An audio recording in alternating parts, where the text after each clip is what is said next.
जी हां मेरे प्यारे साथियों और सभी देशवासियों, आपको रेहान डीजे कासिमपुर का प्यार भरा नमस्कार। तो चलिए आप सभी को अपने साउंड चेक की तरफ लेकर चलते हैं और शुरू करते हैं एक धमाकेदार sound check. Attention please. Frequency check warning. High frequency.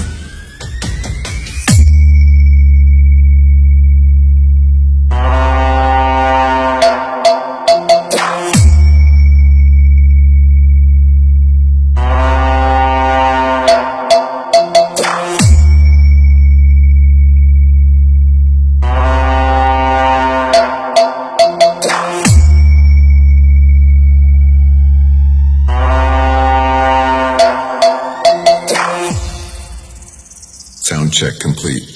Now close your eyes and feel the vocal. ये जो मधुर और दिल को छू जाने वाली आवाज आप सुन रहे हैं, ये किसी ऐरे घैरे की नहीं बल्कि रेहान डीजे कासिमपुर वाले की है, जिनके प्रोपराइटर खुद रेहान भाई जी हैं और ऑपरेटर सुभान भाई जी हैं। तो चलिए सुनाते हैं आपको रेहान डीजे का एक दमदार प्रस्तुति।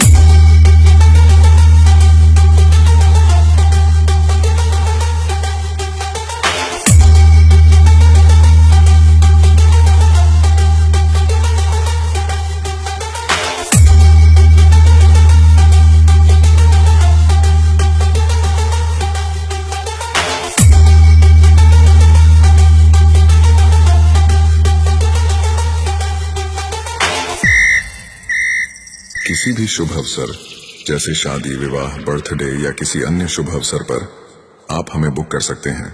रेहान डीजे कासिमपुर वाले, जिनके ऑपरेटर सुभान भाई जी हैं।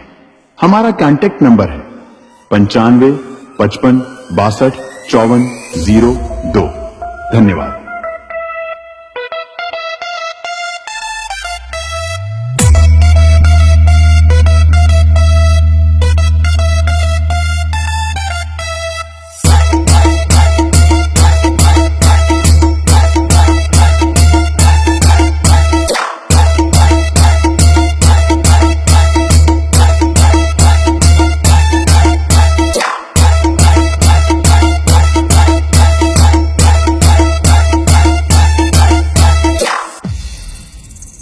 बारात में आए हुए आप सभी अतिथियों का कासिमपुर के बेताज बादशाह रेहान डीजे, जिनको सभी लोग कासिमपुर के बेस किंग के नाम से जानते हैं, रेहान डीजे और हमारे ऑपरेटर सुभान भाई की तरफ से आपका बहुत बहुत धन्यवाद।